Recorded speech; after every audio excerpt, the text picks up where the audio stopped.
Hello and welcome to Social Media for Humans, the podcast that empowers you to do social differently. Your host, Alexis Bushnell, and her guests discuss their experience of social media as business owners, users, and ultimately humans, with insights and advice to help you find an effective and ethical strategy that works for you. Grab yourself a drink and join the conversation. Hello. I am here with my lovely friend Hawke. Do you want to introduce yourself? Tell us who you are and what you do. Hi, I'm Hawke Wood. I'm an actor, writer, singer, arty-farty person. I do a lot of Twitch streams at the minute, video games and stuff. My pronouns are he or they. I live in London with my fiance, and it's good. And very talented you are at all of those things as well. And with a professional setup, as we have just discussed. Far more professional than mine. So when I spoke to you about this, you said you were happy to talk about being neurodivergent and disabled and using social media from that sort of perspective. So what's your sort of first thought about, like, when you think about your experience and social media, what comes to mind? It's strange. It's like my preconception was that it was going to be very negative, very difficult, and you do get those people, obviously, but I feel like I've been either very lucky or it's massively spun out of proportion and it's not as bad as you think.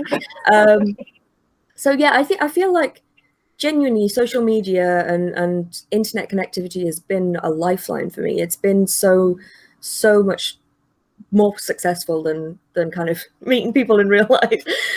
So yeah, I have a lot of positives. I mean, it's not perfect, and I do spend a lot of time kind of trying to promote awareness for disabilities and neurodivergence and such.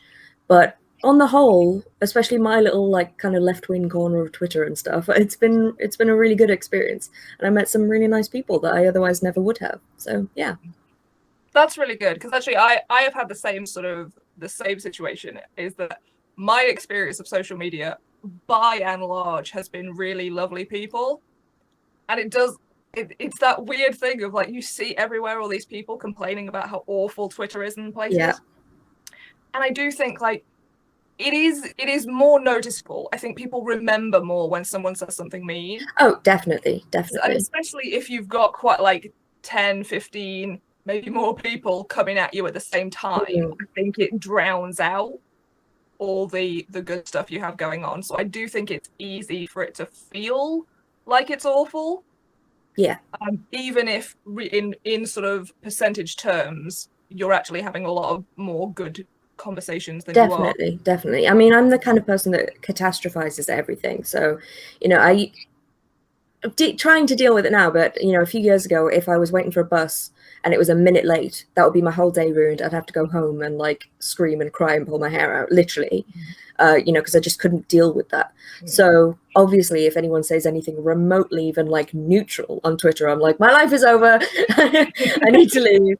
And I think a lot of problems can be dealt with simply, literally, just at the point where I got in my life where I could say no, and I realized it was okay to say no. Like, this person's being a dick, I don't have to interact with them. Actually, I can just get rid of them. It's fine. I'll think about it for a week and I'll be stewing, but I don't have to respond to you and make it worse. So that helps a lot. No, that is something, like, I can relate to that, absolutely. And for me, like, I am that person who just embodies the meme, like, somebody is wrong on the internet. Like, no, but you're wrong, which is not the most healthy way to interact with people. So yeah, for me, it was a lot of, like, you don't have to respond to everybody. You don't have to leap into every discussion. You don't have to, it's okay to just walk away. I mean, I think, the major thing is they're never going to agree with you because they're not listening to what you're saying. So just by responding to them, they've already won, because they're not here to have a discussion or a debate or actually think about what you're saying. They're here to tell you you're wrong. Yeah. You could, after that argument, you could tell them that their eyes are blue, and they are blue, but they're still going to disagree with you, So, yeah. learning not to give them that power has been a huge, progressive step for me. And obviously, it's very easy, especially on Twitter, trending stuff. You can disappear like down a hashtag Trump rabbit hole and everything's terrible. But if you stick to your own little safe space where you've built your actual community of people that you know and enjoy, then it can be a really positive experience. And I'm speaking pretty much exclusively about Twitter, but the same for, Instagram, Facebook, whatever you use, really. And Twitch. Twitch has been wonderful. Yeah. On that, so because there is a vast difference, I find, between sort of certainly like lefty spaces online and what is happening in the world. Yes, definitely. Do you find, because I do, that when you spend sort of a lot of time in those spaces where people are accepting and progressive and are like, yeah, let's change the world, everybody's welcome, and then you turn on the news and it is very much not that? Yes. Do you find there is this like, but wait, what? How is this reality when everybody in my circle is not like that? Well, I think again, it's kind of every truth is seen through the prism of your perception, your perspective, and that's news as well. News for all intents and purposes is impartial, but it's not. The person who writes the story isn't impartial. The person who reads the story isn't impartial. The person who finds out about the news to make the story on, the person who films it, like everyone has their own perspective, and they may try and minimize bias, but then someone needs you to put a little spin on it or whatever. So I think the best thing to do is never fully accept the nice left-wing stuff that you're experiencing in your little world and the horrible things that are on the news. Neither of them are fully true because they're all kind of framed in certain ways. So I think the important thing is to remember that it's not quite as terrible as they say. It's not quite as terrible as they say. It's somewhere in the middle, And for all the extremists that are saying, "Oh, these people should die. This should happen," they're not actually doing anything about it, though, are they? Thankfully, Yeah, that's true. Yeah, that's true. So, yeah, that's true. Yeah. Good point. Thank you. So you mentioned that you are on Twitch. Yes. And I know you have been streaming for a little while now. It's almost my year anniversary of being an affiliate. Oh, wow, is it? Yeah. Well, happy nearly year anniversary. That's very impressive. You do really long streams. Like, I'm not a streamer, but you do really long streams and you're sort of building a community of people on them. Yes, definitely. So tell me about how that is going for you and how you find it. I mean, honestly, phenomenal. It's been so wonderful. I started out on YouTube a few years ago, just sort of 2016, 2017-ish. And it was literally just, I'm going to be sat playing video games all day anyway. I don't have a job. This was after I had my second nervous breakdown, fun times. And I moved back in with my mum, and she was incredible. Literally sort of fed and bathed me to begin with because I was like catatonic. And then, she slowly built me up. And honestly, Pokemon Go was a huge help just to get me out of the house and stuff. It was when Pokemon Go first started, though. So it was like the servers were always overloaded and that was the end of the world as far as I was concerned. I couldn't, I was throwing my phone. Horrible. But, I learned to deal with that little thing that isn't actually that important. And I learned to deal with other things, and my mum was amazing, supporting me the whole way through. And then I got to the point where I felt strong enough to actually do something, and I didn't quite feel ready to have a job, especially not when my mum lives in Durham. I wanted to move back to London, and I have. So I was like, I'm going to be playing video games all day anyway. Why not make it a job for myself, give myself something to do, have a structure of my day, get up this time, record a video, edit the video, post the video, have a routine. And that was great. I really enjoyed it. It didn't, I didn't become super famous or anything, but that wasn't the point. The point was to give myself a routine, a regularity. And then there was a whole thing with Google, like deleting people's accounts and blocking them and stuff for like no reason. It was all mental. So I moved over to Twitch, just to kind of test the water a bit. And I found that really suited me a lot more, because the whole point really was, like I said, the routine and everything, but B, the community aspect of it. And obviously with YouTube, it's pre-recorded. You can record live on YouTube, but YouTube, generally speaking, is pre-recorded stuff, whereas Twitch, generally speaking, is live stuff. So, you know, I found myself gravitating more towards Twitch because people were there in real time to hang out with you, you know. But then I went to drama school, so all kind of did it when I could, kind of thing. Didn't do it very much, and then COVID, lockdown. Yeah. Yeah, so my graduation, I still haven't graduated. I mean, I have, like, officially, but I haven't had a graduation, obviously. We did have a Zoom one with, oh my gosh, her name's gone. I'm a terrible person. The woman who played Hermione in Cursed Child. She was in Doctor Who as well. I can't remember her name right off the top of my head. I'm so sorry. I have seen neither of those things. It's fine. The people will know. People will know, yes. She's an incredible woman. You know, she's one of those people that had like a real job for years and then became an actor sort of later in life. And she's wonderful, grounded, like really good advice, wonderful woman. So that was amazing. And in theory, we're going to have a proper one eventually, but we'll see.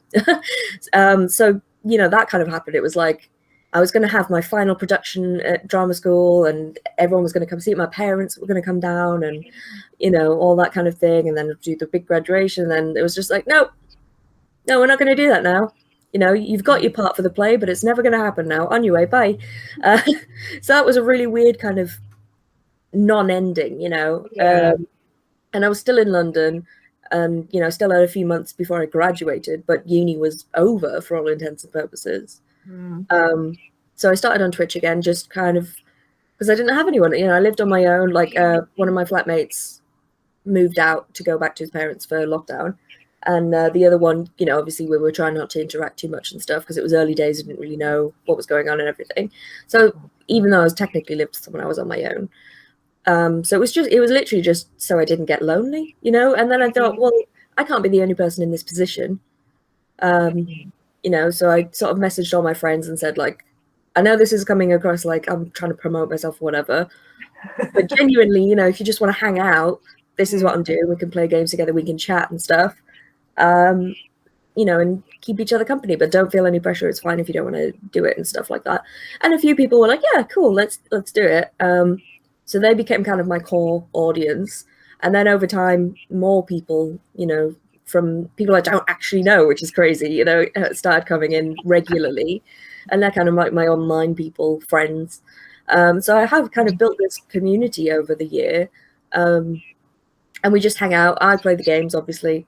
But, you know, in games where there's like choices to make, whatever, people help me decide. And, you know, it's more, the game's kind of like, you know, when you have a film on in the background, it's more about the chat and just hanging out with each other and supporting each other and stuff. And it is like a super, super queer space. Like everyone is practically, like 90% of my chat is trans, you know. The other 10% at the very least a little bit gay, you know. It's a super, super left-wing little group, but it's wonderful. And I feel really, really honored to have these people that actually like to spend time with me. Like, that's crazy. Yeah, so, and the other day I hit 200 followers, so that's cool. Way! That's awesome. Yeah. So, do you know how that grew naturally then? Because you said it's now grown outside of just the people that you know. So, were they recommending it to people, or did it was it the games that drew people in? How did that sort of work on Twitch? A bit of both.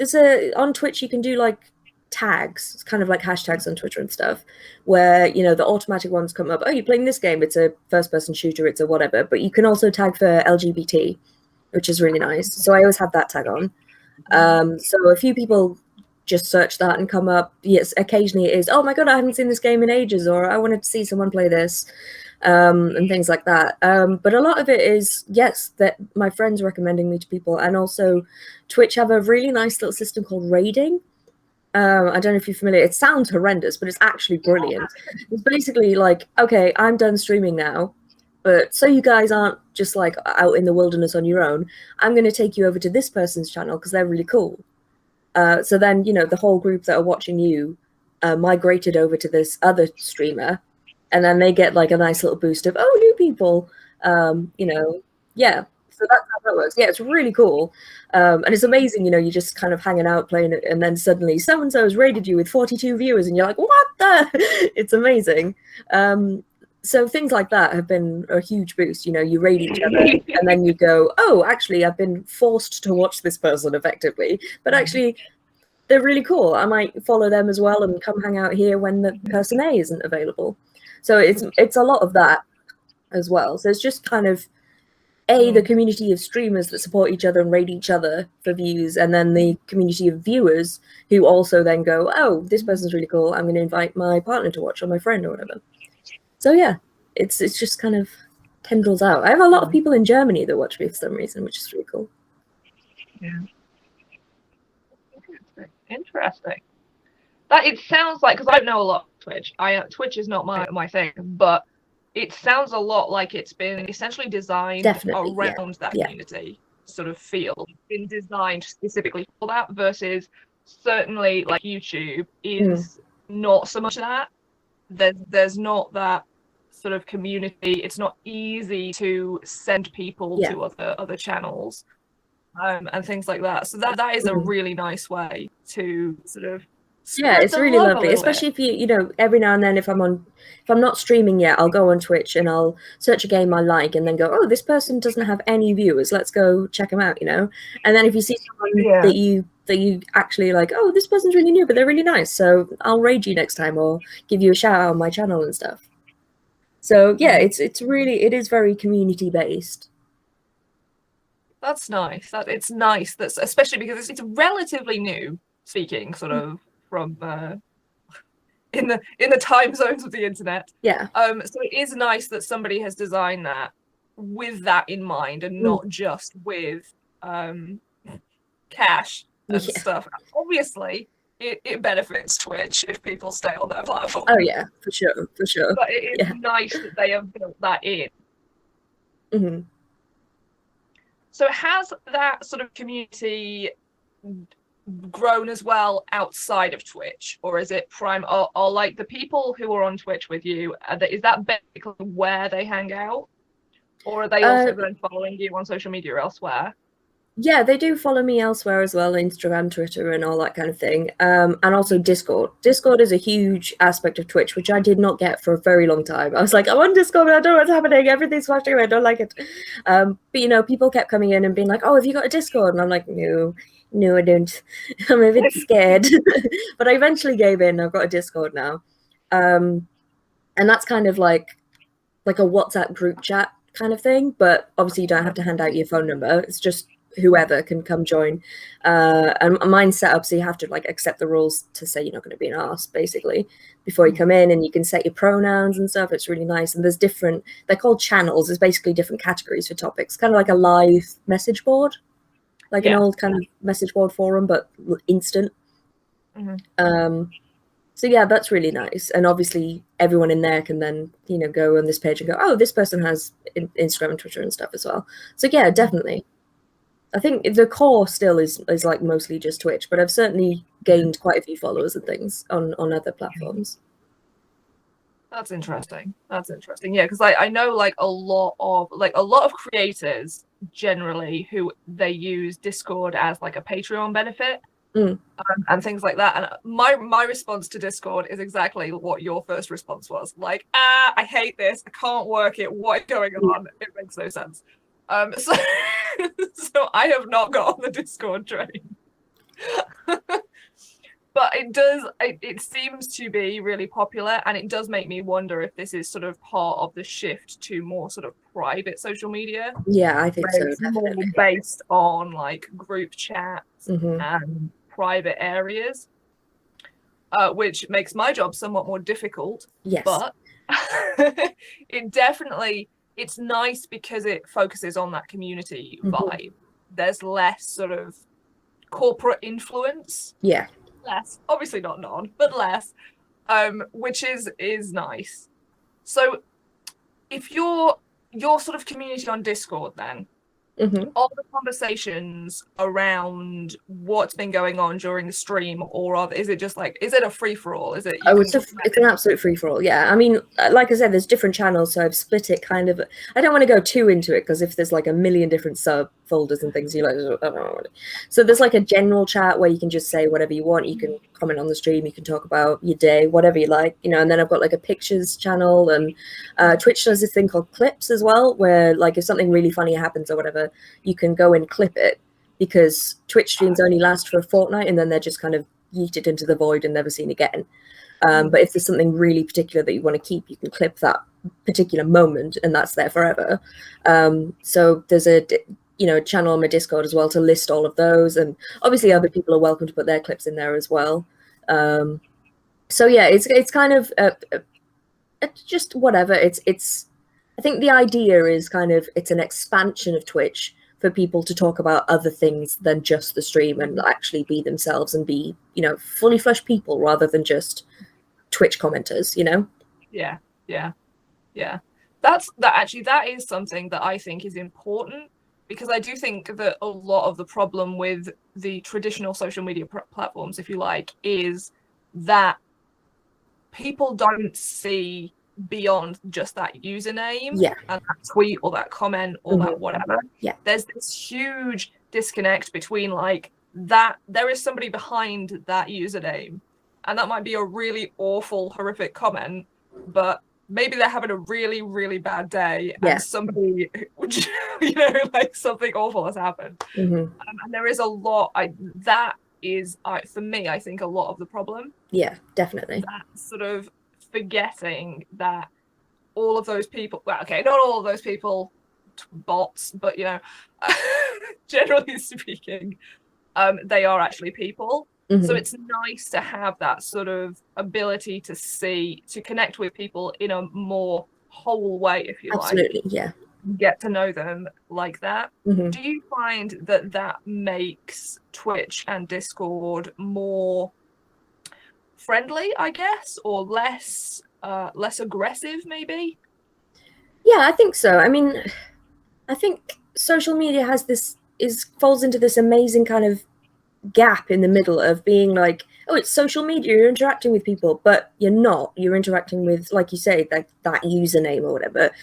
And I think a lot of people fall into the trap of feeling really lonely and not understanding why, because, oh, I'm tweeting all the time, talking to people all the time. But there's not that connection, because there is that disconnect of the username or whatever else, or you just see like that specific angle of that person, if you will. So yeah, I think on the whole, I mean, obviously there's still people on Twitch who come in and go, oh, you're really bad at games, and whatever.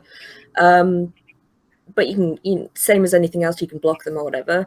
So yeah, I think the people who make the effort to come into the Discord are people who want that interaction and want to kind of spend more time with the people that were in the chat or whatever, and expand their actual friendships. Like, I've developed genuine friendships with these people, and I have on Twitter as well occasionally, but I feel like it's much more prevalent in the Discord and things, and it's much nicer.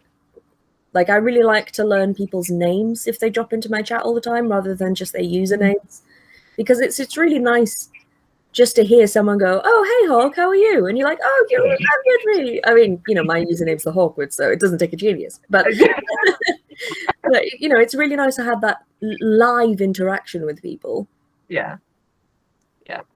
Actually, it sounds a lot like, because way back in the day, when Twitter was just a baby, Twitter kind of had that vibe. There was definitely much more of a community vibe, and that you tended to interact with the similar people and absolutely around that, and that has definitely shifted on Twitter now, because like I'm sure we met through Twitter. It must have been Twitter. I was just talking about this with Mel last night. I can't remember. It must have been. But I can't remember. Like Instagram or anything, so you're just there. I'm just used to like knowing you. It's been like, there forever. Yeah. And yeah, like a lot of my friends, including like my best friends, we met through Twitter back in the day. I met Mel on Tumblr. Yeah. See, Tumblr was really good for that sort of community side of things as well. That seems to have fallen by the wayside a bit now. Yeah, I wouldn't touch Tumblr with a 10-foot broomstick now. Mistakes were made. But yeah, it's interesting to see, because if you sort of look at how the trends in the large social media platforms and how they sort of start out as like sort of Twitch and Discord are now, as these sort of community driven places, people want to connect with individual people, get to know people, build friendships and relationships. And then as these sort of ads come in and more businesses get on there, it moves away from that. But the fact that people are leaving those places and then joining new places like Discord and Twitch and TikTok to a degree, I think that there is a call for actual connections. Definitely. And I think it's really weird, even from like a business standpoint for me, to see big places like Facebook essentially abandon that in favor of ads, because clearly the people want those actual connections. Yeah. So even from a business point of view, it would make sense for them to enable that and prioritize that to keep people on their platform. So it's like, it's heartening to know that people want those connections. Yeah, but it's also a little bit frustrating. Yeah. So you've built a lot of, you said you've had sort of a lot of friendships through Tumblr and Twitter and that. How has that sort of, has that been a lot because of your disability, and or was that just happenstance because of your generation? You were online a lot, that's just how it was? I think a little of column A, a little of column B. I mean, I wasn't diagnosed with autism for years. It was literally last year I finally got a diagnosis. Yeah, because the first time I asked, my doctor said, no, you don't have autism because girls can't get autism. Wow. And that was it. Wow. Okay, then. Yeah. Wrong on both counts there, sir. Well, you are incorrect. But I kind of, just kind of decided that I was autistic for like 8 years before that. It just kind of occurred to me, and I looked in, like, I read a few books on Asperger's and things like that when that was, when it wasn't all just the ASD spectrum. And I messaged a few friends like, I think I might be autistic. And a lot of them responded with things like, well, duh. So I was like, okay, I might be on the right track with that one. And a lot of people in my family have autism or autistic traits as well. So it's kind of like, I don't know if it's not been discovered as genetic, but it wouldn't surprise me if it is, because so many people in my family do have traits like that. So I kind of just adjusted to the world and acted as though I had a diagnosis before I did. And I finally got one, so, I was right all along. So yeah, I think it is a little of column A, a little of column B. Like, one of the things I noticed about going to drama school with people who were like 18, university age, even though it's only a few years between us, they aren't stuck to their phones like we are, because they've always had them. So they're used to them. Somebody sends them a message, they'll get back to you in 2 days. I'm like, oh God, must respond immediately. No, I can't. I can't leave it, because it's, it's the generation we grew up in, is of everything being new and exciting and, must engage. Yeah. Whereas they're just kind of like, yeah, I've had a phone since I was 3 and I don't really care, So definitely, I think that's been a huge influence. I mean, I remember, every day after school from about the age of 12, I was on, MSN, Skype, MySpace, Facebook, whatever was the current thing. He's just on it all the time. Must interact. So certainly that, but also, yes, being autistic and having that difficulty connecting with people in real life. I find, it was a lot easier to do it via the internet, via texting, via whatever. Even today, I hate phone calls. I find I can present myself in a much more accurate way by writing it as text. Than speaking. which is a common thing with autistic people. A lot of them don't like to use the phone because they don't really understand when it's their turn to speak, and they find it really awkward. And we can't read facial expressions very well, but it still helps to have the person there in front of you rather than on the phone.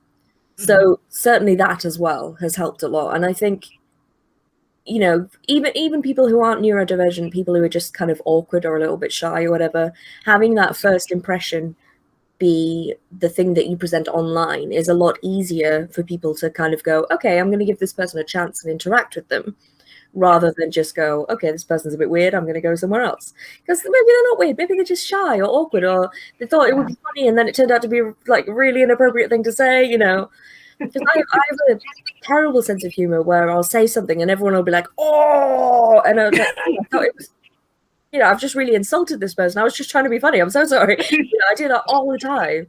So to have that kind of safety net, as it were, of being able to type it and look at it and go, is that a really horrible thing to say, or is that actually funny? Okay, we're good. So I think it's definitely helped a lot in cultivating friendships and things. And then, with Tumblr and such, especially, you meet people because you look at the same fandoms. You go, oh, we're interested in the same things, we're going to be friends, rather than school friends is literally just geography has dictated these will be your best friends for the next 6 years. Yeah, I have to say that is something that I find really, really good about social media is the ability to present your actual self in a way that is authentic, without that sort of the like, for me it's like intense anxiety with people. So I'm just like, I will say or do anything to get away from this situation right now. So you don't want to be here. So yeah, it is, for me, that is really helpful. I find that I'm the other way around because I'm not very good at reading kind of social situations. I get very intense for people, which obviously I don't intend to. I feel like I'm being very friendly and just being open and stuff, but people find it a lot because I get right in there in the conversation. I'll just tell you anything as soon as I met you. It's fine. So having that barrier to be like, okay, maybe chill a bit helps a lot, because I can't do small talk. I mean, most people can't. I don't think that's particularly an autistic trait, but I can't do small talk. So I just dive straight in with like hernias and shit. I don't know. just drop it in. Why not? And I think physically, I don't realize I'm doing it, but physically, I kind of push my neck forward and I get very close to people. So that the physicality as well as the conversation, I can be quite intense, which I don't mean to be. And in my head, it's not intense at all, but obviously people find it a lot. So having to do it online, where I can just type a joke, and obviously it's kind of an unwritten rule that it's okay to be a bit more familiar, a bit more jokey and stuff with people in a tweet rather than in person. Like 9 times out of 10, there's something you tweet someone that you've never met before, just a random comment. You would never just say that to someone on the street if you overheard their conversation, would you? Everyone, that helps a lot. Yeah. Yeah, that's an interesting point actually, because there is, like, on Twitter, there seems to be sort of two camps of like, yes, it's totally okay to just drop into another person's conversation because it's a public platform. And if both the accounts are public, then, you can drop in and say, put your 2 cents in, whatever. Yeah. And then other people who are like, no, this is a private conversation. Yeah. And I'm sort of torn because I'm like, I get it. But you are having that conversation essentially very loudly in a packed pub. Yes. Like, somebody is going to overhear and want to tell you what they think. Yes. And there's a sign on the door saying, drop in anytime with anyone. It's fine. Yeah. So it is interesting. And I have seen that sort of, this is a private conversation thing come up more again recently. So the past year or so, I have seen, because it seemed to dissipate, certainly in like the circles I run in on Twitter, that sort of everybody was just like accepted. It's a public platform. If you see a conversation you want to be involved in, you get involved in it. Yeah. And then I've seen it sort of come up more again recently. And I wonder if some of it is essentially pandemic related, that people are using public platforms to have more one-to-one conversations, because they're not at the point where they want to give out their phone number or get on WhatsApp or whatever. But maybe they also don't really want to slide into the DMs because that's a bit of a sketchy situation. Yeah. So they're sort of trying to have these conversations out in public, but they also don't want random people being like, well, actually, I disagree with this. And here are my sources. But it is difficult. And I noticed some people put things in their like Twitter bio that are like, you know, don't get involved in my conversations. Don't talk to me about this. Oh, really? I've not seen that. Oh, yeah.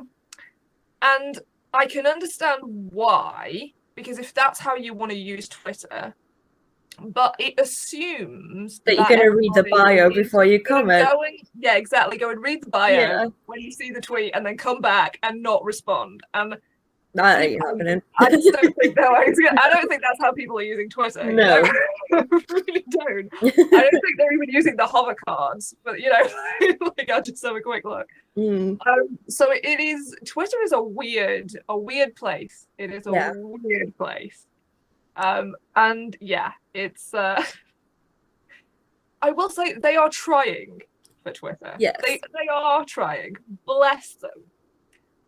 So you said you've had primarily great experiences.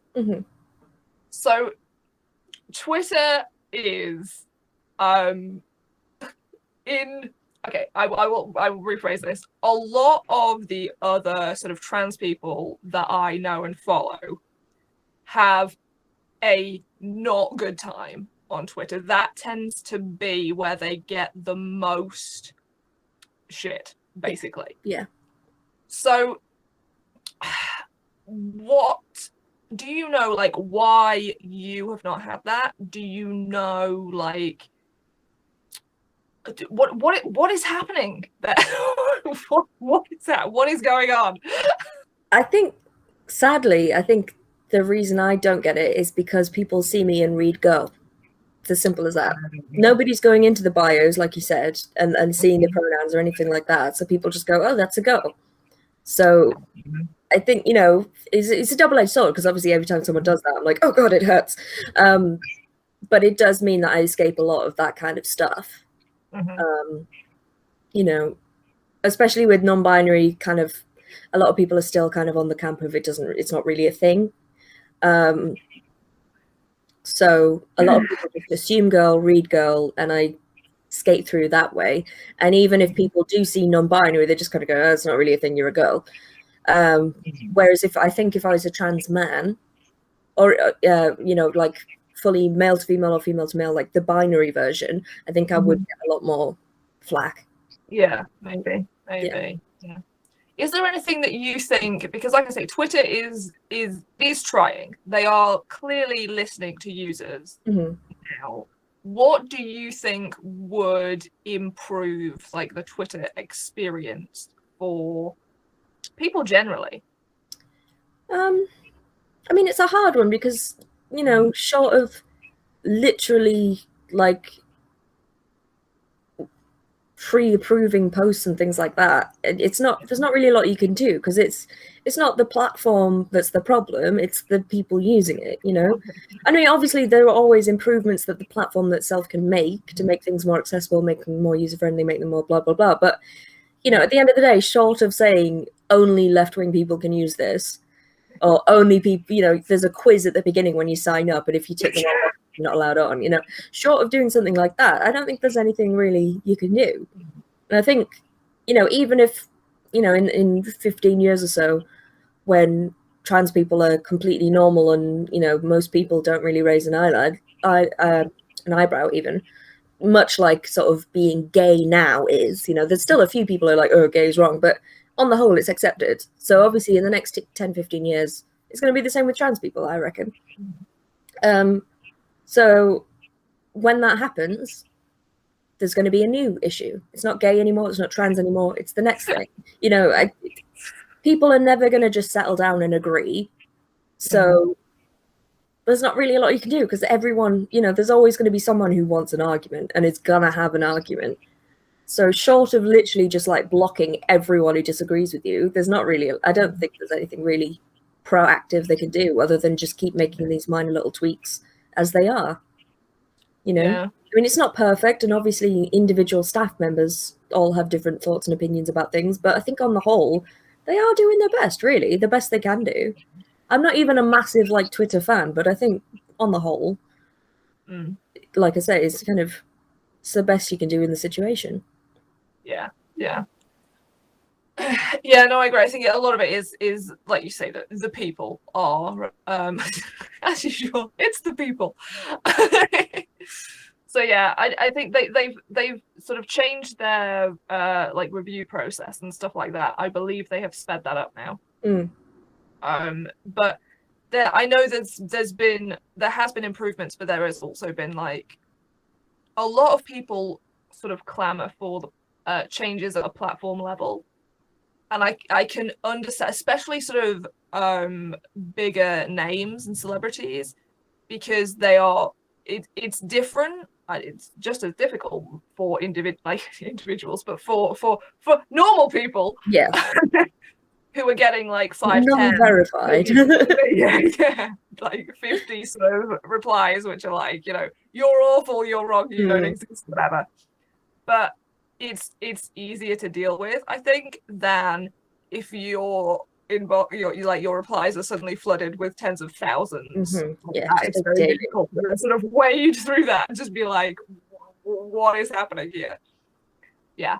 So it is. I think it's. I wonder if it would be worth them implementing some kind of like strike policy with accounts. Yeah, that would be useful. Yeah. Because as much as obviously some of the problem is like bots and like bot accounts that are purposely designed. Teely also does not like bots. But there are definitely actual real people on there. And I do wonder if some kind of strike policy of like, you have said something abusive here, you have said something abusive here, and it monitors the actual account themselves. Yeah, that would make sense. I could see that. I'm not sure how that would go over in the States though, with freedom of everything. Yeah. One of the main things that I've found is hashtags and things are both a blessing and a curse. Oh yes. It's good. Like I say, on Twitch and stuff, having the LGBTQIA plus tag on there has really been lovely, to kind of show people this is a safe space and all that kind of thing. But then on the flip side, things like Instagram, especially with, I like to put disability tags on my things, the things that are disability related anyway, to kind of get into that community aspect more. But there are a lot of people who use those tags for MLMs and things. Oh, yeah. I've had so many like hunbots flooding my messages as soon as I post anything disability related, like, oh, I just had flaxseed and now I can walk again, it's a miracle. Yeah, it's quite offensive. Yeah, just a touch. So yeah, I think it hashtags and tagging and things like that is interesting now, and it is, much the same as the big businesses and things come in and they try to be down with the kids and cool and all that kind of thing, and they sort of browse the hashtags. I did get a free pizza once from like Chicago town or something, which was interesting. I don't even know why. I said like, oh, I fancy a pizza or something, and they were like, have a pizza. Okay, thanks. It was odd, but sure, why not? But it is kind of the same thing that you were saying before, kind of thing. Like, people go in for the community, and then be it big businesses or be it, some girl boss trying to get make her way in the world or whatever, they all come and clamor to the community, and then the community goes, oh, I don't like this anymore, and moves on somewhere else. And we are just kind of stuck in that rinse and repeat stage, really. It was MySpace, then Facebook, then Twitter, then Tumblr for a bit, and then back to Twitter again, and then YouTube, Discord, whatever.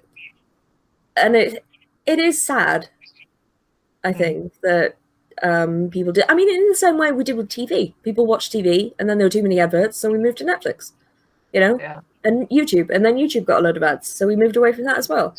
And I understand businesses, they need to advertise, they want to make money, blah, blah, blah, but it's taking away the humanity of these things, and it's sad. Yeah, yeah. I do think that there is a middle ground as well, because I think a Definitely. lot of the problem is greed, essentially. Yes, It's absolutely.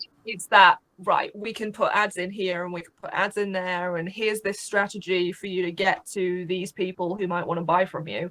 And the focus is 100% of the time on making money. Revenue, yeah, definitely. And I do think there is a balance between, which is basically what I talk to my clients about, is there is a balance between you need to make money, so you need to sell things and promote yourself, and you need to offer value to that community. You need to be there for that community. You need to actually be involved in it for the sake of being involved in it, not because you think they're going to buy from you. Yeah.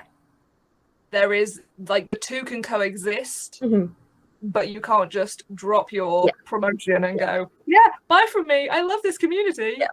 No, that's not how that works. I've seen some terrible ones. Like people, I saw one. It was like a GoFundMe. Someone's like young son as well had died, like a very small child, and they needed a GoFundMe for the funeral.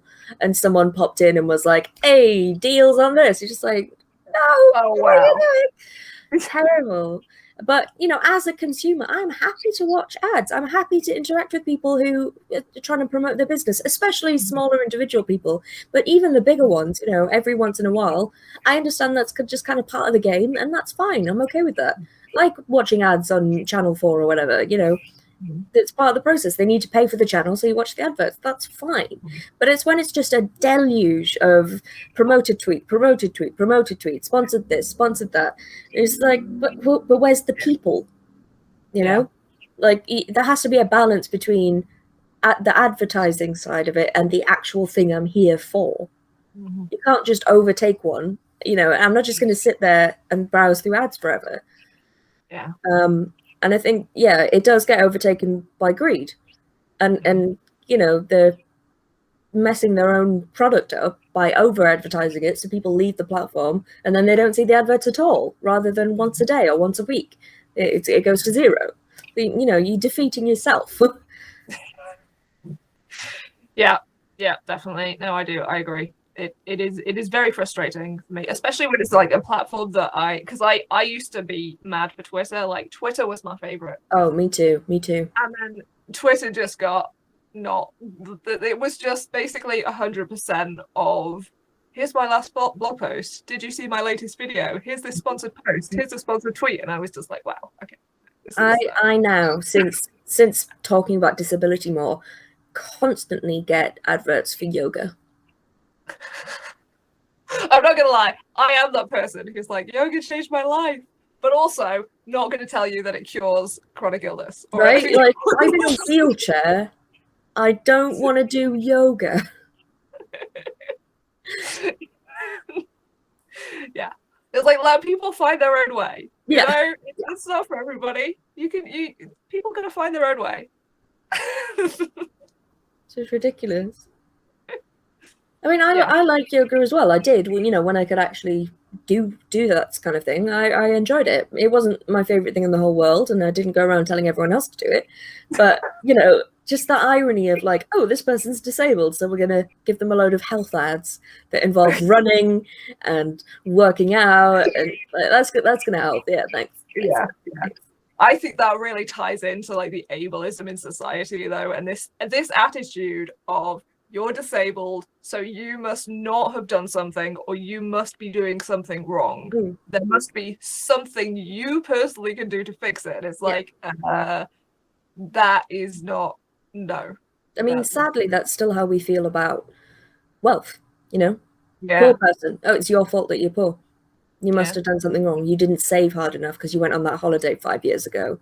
Why did you waste your money on that instead of buying a house, which you'll never be able to afford, even if you did save up? Sadly, we pretend it's not the case anymore. Same with, academia and studies and things. Oh, you didn't go to university, so you're stupid. So, we do have all of these horrible judgments about it. I still do it myself. It's so ingrained. I still see people and make judgments about them. Of course I do. Everyone does it.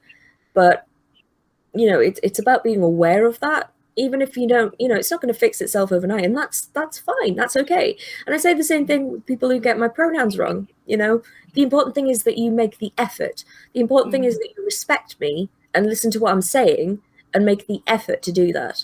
I'm okay if you call me she once and then go, oh God, I messed up. Sorry.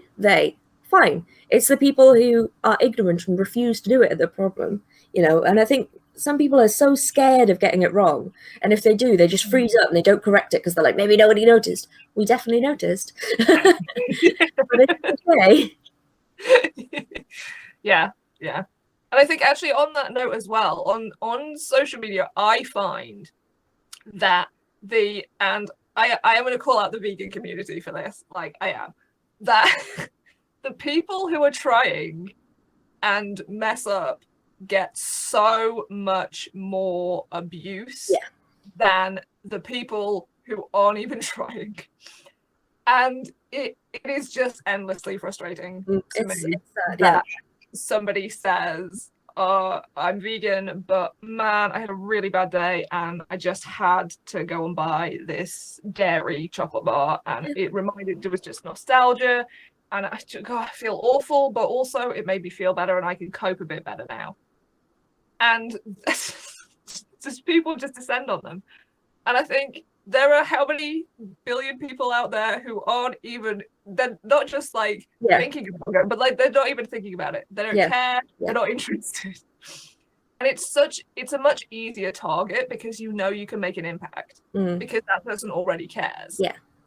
But I do think we should be talking more to, and talking, not attacking the people who aren't there yet, the people who aren't trying. I mean, like, well, you're like, what? Why do you not care? Why are you not trying? What is it? What, you know, like, what education do you need to understand why this is important? And so it really and I then find that in itself stops people who do care from talking more about it. Definitely. And actually, Sarah Taylor did a great podcast about allyship on this, and she was talking about like the sort of stages of allyship, and a lot of it is just like you have to put yourself out there. You know, you have to be prepared to fuck up. Yeah, definitely, absolutely, 100%. You're not going to get it perfect all the time. Things change. You don't know everything. That's okay.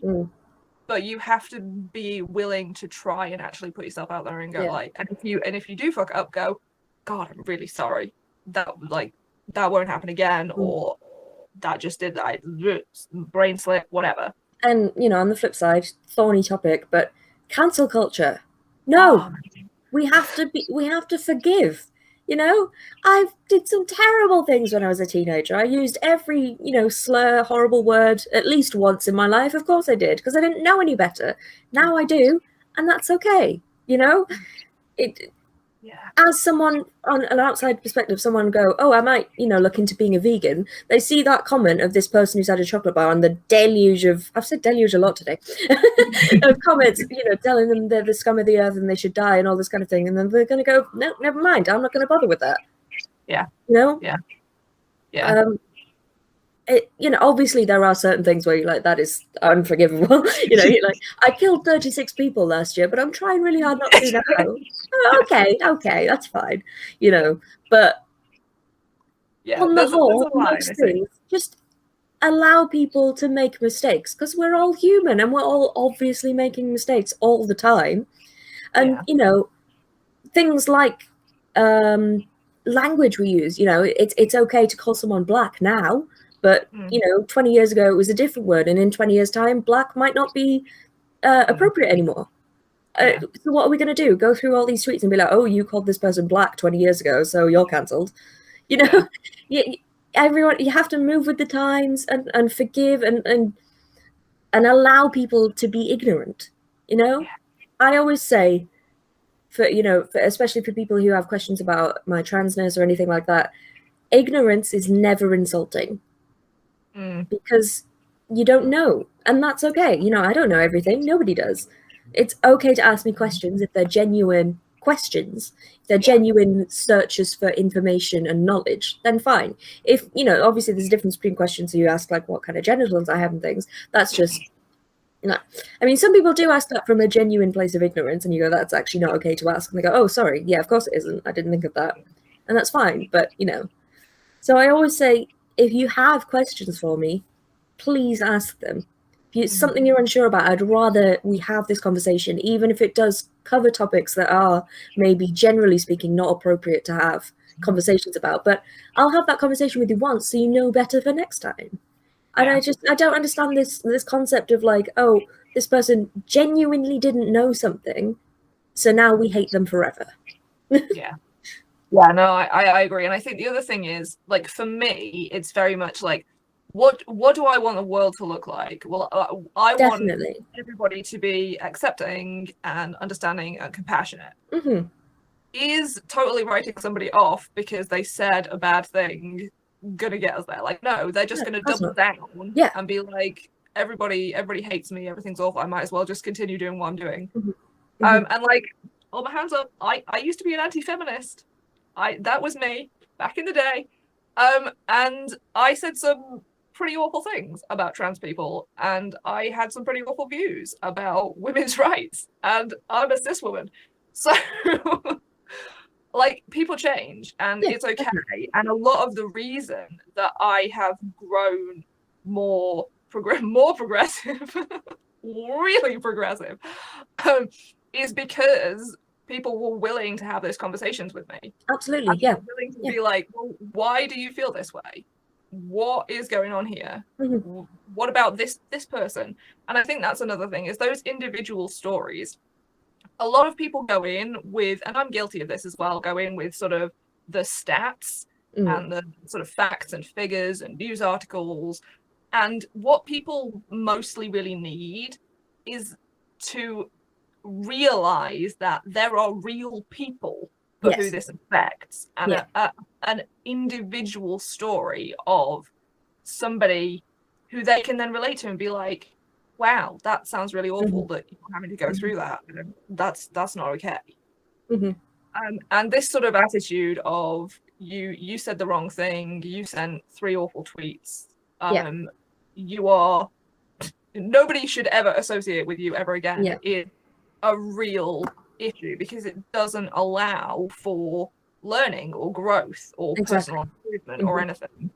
And that isn't going to get us anywhere good, in my personal opinion. I mean, you know, I haven't heard it for a while, thankfully, but where I was growing up was a very kind of old-fashioned thinking, gays are bad, everything's terrible kind of place. You know, I had death threats, I got attacked a lot and things like that. It was all good. But, you know, on the flip side, there were people who would say, oh, I hate gay people, but you're one of the good ones. And that's exactly what it is. Like, okay, you think I'm one of the good ones. Guess how many other good ones there are? But you haven't met any of them because you've just decided all gay people are terrible. Yeah. But you like me, even though I'm that thing that you don't like, because you know me as a person. So maybe get to know a few other people, and you'll, oh, maybe they're the good ones too. Maybe actually, as a whole, that group isn't so terrible. You know, that's exactly what it is. Yeah. When people say that, I always want to sort of question them and be like, so when they come for the gays, you realize I'm on that list. You know, like, they're not going to go around and ask their sort of straight neighbors, like, is this one of the good ones? Yeah, then, like, exactly. It's not going to happen like that. It's all or nothing. And like, there are some horrifically awful gay people in the world. Of course there are, because they're people. But that doesn't mean that it's not okay to be gay. It means they're not awful because they're gay. They're just awful. Exactly. And this, it really frustrates me. And I noticed that there's a sort of flip side to that as well, where it's like gay people have to be good. Yes. And in media, especially, I think gay men get this, that they have to be this certain type of gay man. Anything outside of that is like, no, we can't deal with that. You have to be this very specific kind of gay man, and that's okay. Yes, you can get married, you can live next door to us, you can adopt children, but the rest of you, no. And it's so reductionist because like everybody is different. Yeah, Like absolutely. it blows my mind because there are straight people. Nobody's like, well, this one specific type of straight person is okay. Like everybody can understand that there is variety in Yeah. straight people. Yes. And that's because they're all individual people. Like, there's a huge thing in disability community as well. You know, you're not worthy of being a member of society unless you're inspirational. Oh God. You know, I need to do a marathon and drag myself on my elbows before I, you know, I'm a valid member of society or worth being alive even. You know, there's some terrifying, heartbreaking stories about NHS turning away COVID positive people because they're disabled, because they're vulnerable. So what's the point in even bothering trying to help them? You know, it's horrendous. They're not valued members of society because we don't have a job. We don't contribute like most people do. But, you know, we do our own thing. We do our best. But you're not inspirational. So Yeah. Do you find then, because I do think certainly the sort of the disabled influencers that have gone mainstream specifically are a lot of the sort of comments and stuff and their posts are kind of centered around being inspirational in some, even if that's just in a sharing sort of their honest reality and being like, yeah, I guess got through another day. And there's that sort of view from then abled people who are like, well, if you can deal with this, with chronic pain or this then issue, everyone that issue, yeah. then I can do anything because I don't have to deal with those issues. And do you find that you get comments sort of on your, when you use sort of disability related hashtag, are people expecting that from you? Yes, absolutely. Yes. Most of the comments on those kind of posts are, you need to do this, this, and this, or you should complain about this, you should do this, that's not right, that shouldn't happen, so you should do this. And I'm like, the onus isn't on me to fix the problem. You know, because I have so, you know, it's just every day that this bus didn't cater to me, the ramp wasn't working there, this wasn't accessible. It's every single day. Like, I can't even get out my house because there isn't a ramp up to the pavement. So I have to literally, my partner has to push me down the road because we can't get on the pavement. And then at the end of the road, there's a hill like this, you know, and along the way, I can't get to the nearest bus stop because there's a massive tree in the middle of the pavement and all the roots have like built up the tarmac and stuff around it. So it's impossible to actually get there in my chair. So we have to go to the next one. You know, but if I say that, it's all, oh, you should complain, you should write to this person, you should do this, that, and the other. I'm like, no, it's not on me personally to fix these issues because I didn't make these issues, you know, and it's very kind of, oh, bad disabled person for complaining, you know, you should be proactive and fixing these things rather than just commenting on this being an issue. Because that's, you know, that's my main thing is raising awareness that, because for me especially, you know, I think it's been a real eye-opener becoming disabled because I got to see the world from both sides. Yeah. And I get to see that even though when I was able-bodied, I, you know, thought I was very supportive of disabled people and did my best. And, you know, I'm not saying I wasn't, I was, but you really don't know just how much is different when it's actually you in the wheelchair, you know, when it's actually you using the crutch or struggling with this, that, and the other.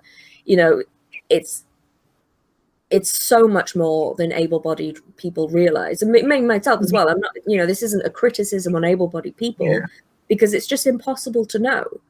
Yeah. You know, it's just impossible to know just how much it is constant around you. And there is very much an attitude on social media and things of, you can raise awareness to this point, but if you go to this point, then that's just complaining and that's very negative, tut, you know. Yeah. And it's a really fine sort of tightrope act that you have to perform to be raising awareness rather than just moaning. Because if you're just complaining, that's not allowed. Because disabled people have to be positive at all times, you know. Whereas, you know, if an able-bodied person comes in and goes, oh, my delivery was messed up and I'm going to complain about this and have a massive thing on Deliveroo about my pizza or whatever, that's fine. But if I come in and say, oh, this place wasn't accessible, I'm really upset, that's not okay. I need to write to the owner of the place and get it fixed myself and go buy the tarmac or something. I don't know. You know, it's on me rather than the problem. And I think that's probably why the more well-known disabled activists and such talk like that, because they have to do this inspirational disabled thing, because if they don't, people just write them off and go, I'm not going to listen to you, all you do is complain all day, I'm not interested, bye. So you have to kind of play the part of this inspirational disabled to get people to actually respond and listen rather than just see the negativity. And so it is a very fine kind of balance that you have to kind of cultivate. And it is very difficult. And a lot of it is sadly pandering. And I'm not like, that's not aimed at the person doing the pandering, because they have to do that to get the audience. And that's completely on the audience for not being willing to listen to someone who has a different viewpoint to them, you know, and says, actually, things aren't as easy as you think they are. Just because you had that experience where you just walked down the road, that's not the same for me. I couldn't get past this car. This bit of paving slab was sticking up, so I couldn't get over it, you know, all that kind of thing. And it's a very hard balance to strike. Certainly. Sorry. Carry on. I was just going to say, it certainly has made me kind of very much more aware of like re-editing and getting the wording right, changing one word very slightly and that kind of thing, to make sure it's not complaining and it's more, you know, sort of neutral. And I do have to kind of edit myself a lot now for that kind of thing. What is the best way then that able-bodied people specifically can help in the way they respond on social media, in what they do in their life? Like what are the useful things that they can do that take that onus off disabled people? Well, the big obvious one is, if a disabled person says this part of road isn't accessible, instead of just saying you need to fix that, help us to fix it. You know, if the one person saying this isn't very good isn't going to be enough for anyone to do anything, the able-bodied people need to come in and say, you know, I agree, I support this disabled person and think this road should be made more accessible, or this thing should be fixed, or whatever. Because, you know, there aren't, percentage-wise in population, disabled people are the minority, definitely. So their voices on their own aren't enough. It's basically the same thing as allies for queer and LGBT people. You know, our voices alone aren't enough. You need to be an active ally, in that you can't just say, oh, I support these people, off you go, do what you do. You have to fully be in it and support us and raise us up and say, I've listened to this person and I agree and want to help.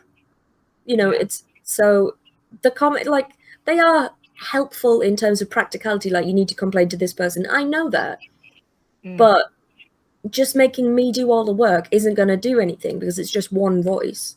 So it's the listening, and yes, the helpful comments are great, but you have to do something as well, you know? And also, sometimes all you want to do is just have someone say, yeah, that sucks, I'm really sorry. You know, you had a bad day at work or whatever, someone goes, oh my God, that person was horrible to you, I'm really sorry, have a cup of tea. That's all you want. You know, disabled people aren't any different. Sometimes they just want someone to agree and say, I see why you're feeling a bit crap. And that's all you need, you know? You don't need someone to come in and be like, oh, well, practically you need to do steps 1 to 5. You just want someone to go, yeah, that was a bit crap, I'm sorry.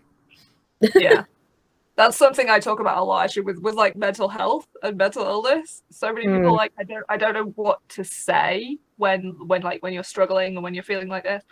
And I'm like, literally, I just want somebody to see me and just be like, yeah, that's shit, I'm sorry you feel like that. Exactly, yeah. You just, having that person to listen and share does lift the burden. Even if you don't practically do anything about it to fix it, you just need someone there, you know, shoulder to shoulder with you to get you through that moment. That's all you need. Yeah. See, that's a happier note to end on. Just support each other. Just be with each other. You don't have to fix it for people. Yeah. Well, it's been really, really lovely chatting to you. And Yeah, we've you covered too. a lot of ground. We have, yes. All the good stuff. Mm-hmm. Do you want to tell us where people can find you? Sure. Yeah. So I'm basically everywhere. You know, I'm like a virus. Don't say that. Censor that word. You can find me on Twitch, twitch.tv/the Hawke Wood. I think you're going to post links and stuff, so just look I'm down going there. to put links everywhere. Yeah. I stream weekdays. I stream doing like my main A game of just me on my own. Saturday evenings, me and Mel do a joint stream where we'll play something silly like Crash Team Racing or Mario Kart, that kind of stuff.